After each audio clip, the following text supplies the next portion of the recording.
ఈ రోజు విద్యార్థులు ఆత్మహత్య చచ్చిపోతా ఉన్న ఫీజు ఏదైతే యాజమాన్యాలు విద్యార్థుల్ని ఫీజుల కోసం వేధిస్తూ ఉంటారు. ఆత్మహత్య ఒక్క నిమిషం ఆంజనేయ రెడ్డి గారు శేఖర్ రెడ్డి గారు చాలా ఆయన దగ్గర ఉన్నటువంటి లెక్కల్ని చాలా స్పష్టంగా ఆయన చెప్పారు. ఇక్కడ నేను మిమ్మల్ని అడుగుతున్న సూటి ప్రశ్న, శేఖర్ రెడ్డి గారు చెప్పిన లెక్కల నుంచే నేను మిమ్మల్ని అడుగుతున్నా. 5 సంవత్సరాలకు సంబంధించి సంవత్సరానికి 3 త్రైమాసికాలు, ఒక త్రైమాసికం సెలవులు పోదు కాబట్టి 3 త్రైమాసికాలే మనం లెక్కేసుకోవాలి. సో ఈ 3 త్రైమాసికాలు లెక్కన సంవత్సరానికి 5 సంవత్సరాలకి 15 త్రైమాసికాలు. సరే, లాస్ట్ త్రైమాసికం వదిలేద్దాం. 14 త్రైమాసికాలకు సంబంధించి మేము 18,000 కోట్లు ఇచ్చామని చెప్తున్నారు. మరి చివరి త్రైమాసికమే 4,000 కోట్లు యాడ్ నుంచి వచ్చింది. మరి ఈ అప్పు అనేది మరి బహుశా ఆడ లెక్కలో ఎక్కడన్నా ఏమైనా ప్రాబ్లం ఉందో, మరి శేఖర్ దాంట్లో ఏమన్నా లోపల తెలీదు, మీరు చెప్పండి. శేఖర్ చిక్కిపోయాడు. నేను అడగపోతున్నాను, మీరు అడిగారు. శేఖర్ రెడ్డి చిక్కిపోయాడు. ఒకటి. రెండోది, ఆయన ట్రాప్ ఆయనే పడ్డాడు. ఆయన ట్రాప్ లో ఆయన పడ్డాడు. రెండోది, ఇది ఎట్లుంటుందంటే, ఒక నిమిషం శేఖర్ ప్లీజ్ అలోమి. రాజు గారు ఎట్లుంటుందంటే, ఎట్లా అబద్ధాలు చెప్తారంటే వైసీపీ అయితే, నాకు శేఖర్ లో నచ్చింది ఏంటంటే చెప్పదలుచుకున్నది చాలా మర్యాదగా పద్ధతిగా చెప్తున్నాడు. మిగతా వాళ్ళు వైసీపీ మాట్లాడుతుంటారు. ఈ శేఖర్ లెక్కలు తప్ప కరెక్ట్ అనేది పక్కన పెడితే ఆయన ప్రెజెంటేషన్ మర్యాదగానే ఉంది, రెస్పెక్టబుల్ గా ఉంది. ఒకటి. రెండోది, వీళ్ళ అబద్ధాలు ఒక్క విషయం చెప్తాను. పోలవరం ఎత్తు 42.5 అని చెప్పి వీళ్ళే కేంద్రానికి రాశారు. అంతవరకే మేము గడుపుతామని. ఈ రోజు వాళ్ళు ఏం మాట్లాడతారు? ఈ ప్రభుత్వం 47 ఎందుకే ఎత్తు కట్టదు, ఈ ప్రభుత్వం మోసం చేస్తుంది, అన్యాయం చేస్తుంది అని వీళ్ళే మాట్లాడతారు. చూడండి, డబుల్ స్టాండర్డ్స్. ఈ డబుల్ స్టాండర్డ్స్ ఏ విధంగా అర్థం అవుతుందో మనకి చాలా స్పష్టంగా అర్థం అవుతుంది. బట్ వీటన్నిటికంటే మించి ఇంత చేసినా గానీ ఎందుకు 11 సీట్లు వచ్చాయనేది వాళ్ళకి ఒక్కసారి ఆత్మ పరిశీలన కూడా చేసుకోవడం లేదు. వచ్చి టెలివిజన్ లో అబద్ధాలు చెప్పడము లేదా తప్పుదారి పట్టించడము. ఈ రోజు టాపిక్ ఏమిటి? మనం అనుకున్నది విజయసాయి రెడ్డి గారి విషయంలో టాపిక్ తీసుకున్నామో దాని మీద చర్చ. మీరు చెప్పిన ఇప్పుడు ఈ లెక్కలన్నీ కూడా తీసుకురామంటే నా దగ్గర కూడా చాలా లెక్కలు ఉన్నాయి, మనం ప్రజెంట్ చేద్దాం. ఇంకొక రోజు ఒక 2 గంటల సేపు అని డిబేట్ పెట్టండి. ఏం చేశారు, ప్రతి సంవత్సరం జాబ్ క్యాలెండర్ ఏ విధంగా ఇచ్చారు, 5 జాబ్ క్యాలెండర్లు ఏమయ్యాయి, జాబ్ క్యాలెండర్ లో అది డూప్ క్యాలెండర్ లో అనేది రాష్ట్ర ప్రజలు అర్థం చేసుకున్నారు కాబట్టి వాళ్ళు ఇంటికి పంపించారు.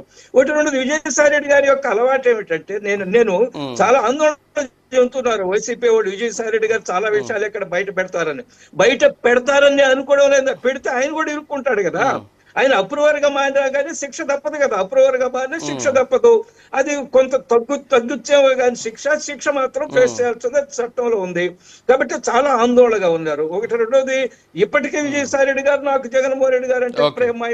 విజయసాయి రెడ్డి గారు అలవాటు ఉంది మొదటి నుంచి.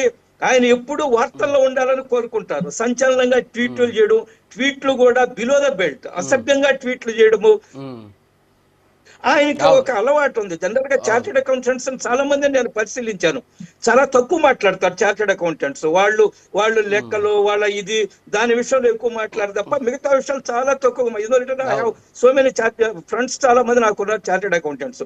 కానీ ఈ చార్టెడ్ అకౌంటెంట్ మాత్రము చాలా అసభ్యంగా ఎప్పుడు వార్తలు ఉండడానికి ఏదేదో మాట్లాడుతుంటాడు. ఆయన ఏమిటి మధ్యలో కొన్ని రోజులు మీకు గుర్తుందా రాజు గారు, మధ్యలో విజయసాయి రెడ్డి గారిని పక్కన పెట్టేసినట్టుగా ఉండింది మనకు ఆ వాతావరణం. ఎందుకంటే విజయసాయి రెడ్డి గారు చంద్రబాబు నాయుడు గారి దగ్గరికి వెళ్ళి చాలా మర్యాదగా మాట్లాడాలి. ఎవరో వాళ్ళ బంధువులు, వాళ్ళ కుర్రోడు కథను చనిపోతే వాళ్ళ బంధువుల అమ్మాయి భర్త చనిపోతే మాట్లాడని, కారు దాకా వచ్చి ఎక్కించాడని, చంద్రబాబు నాయుడు గారితో చాలా వినయంగా ఉన్నాడని అదొక ఇది ఆరోపణ చేశారు. కొన్ని రోజులు దూరంగా పెట్టారు. కానీ ఎందుకో మళ్ళా ఆయన దూరంగా పెడితే ప్రమాదం ఉందనే ఉద్దేశంతో మళ్ళా దగ్గర తీసుకున్నారు. ఈ రోజు విజయసాయి రెడ్డి చెప్పే మాటలు ఏవో బయటకు వచ్చి మాట్లాడారు. ఇప్పుడు విజయసాయి రెడ్డి గారు జగన్మోహన్ రెడ్డికి ఒక ప్రమాదకారిగా మారతాడా లేదా? ఎందుకంటే మారే అవకాశం ఉందా అనే అనుమానం వాళ్ళకుంది. బట్ నేనంటున్నాను ఆయన అన్ని విషయాలు బయట పెడతా అని అనుకోవడం, బయట పెడితే ఆయన కూడా కూరుకుపోతాడు, ఆ బురదలో ఆయన కూడా ఇరుక్కుంటాడు. ఇది అందుకనే. కానీ ఒకటి నేను చెప్పదలుచుకున్నాను, ఏది అబద్ధం రాజకీయాలను పక్కన పెడితే అనేక సంవత్సరాలుగా ఒక కుటుంబంతో కొనసాగిన మనిషి, ప్రయాణం చేసిన వ్యక్తి, కుటుంబంలో ఒక వ్యక్తిగా చాలా దగ్గరగా, చెల్లి కంటే తల్లి కంటే చాలా దగ్గరగా ఉన్న వ్యక్తి ఈ రోజు సంక్షోభంలో ఉన్నప్పుడు పార్టీని వదిలిపోవడాన్ని ఎవరు ఆమోదించరు. నేను వ్యక్తిగతంగా ఫీల్ అవుతున్నాను. కష్టాల్లో నష్టాల్లో నీకు భవిష్యత్తు ఇచ్చిన పార్టీ ఏదైతే ఉందో దానితో అంటే విజయసాయి రెడ్డి గారు వైసీపీతోనే ఉండాలి, జగన్మోహన్ రెడ్డికి ఆంతరంగికుడుగానే ఉండాలి అని చెప్పేసి ఆంజనేయ రెడ్డి గారి ఆంజనేయ రెడ్డి గారి వాదన అయితే మరి ఒక విలువల సంగతి నేను చెప్తున్నా నేనేమంటున్నా అంటే ఈ రోజు విజయసాయి రెడ్డి గారు నేను వ్యక్తిగతంగా అభిప్రాయపడుతున్నాను కరెక్ట్ గా. ఎందుకంటే కష్టాల్లో నష్టాల్లో ఉన్నప్పుడు నువ్వు పార్టీ అధికారంలో ఉన్నప్పుడు 5 సంవత్సరాలు అనుభవించావు, 2 సార్లు రాజ్యసభ సభ్యుడయ్యావు, నువ్వు అన్ని ఎంజాయ్ చేసి ఈ రోజు నువ్వు బయటకు వచ్చేసి ఏమో మాట్లాడుతుంటే ప్రజలు నమ్మరు. అందుకనే నేను చెప్పేది ఏంటంటే అయితే ఆయనకు ఇంకొక అనుమానం ఉంది, ఈ పార్టీకి భవిష్యత్తు లేదు, ఈ పార్టీ నాయకత్వం వ్యవహరిస్తున్న తీరు వల్ల భవిష్యత్తు వచ్చే అవకాశం లేదు, అందువల్ల ఇక్కడ కొనసాగవలసిన అవసరం లేదు, నా స్కిన్ నేను కాపాడుకోవడం కోసం నేను కొన్ని విషయాలు మాట్లాడాలా, బయటకు వచ్చాదనే ఉద్దేశంతో ఆయన బయటకు వచ్చుంటాను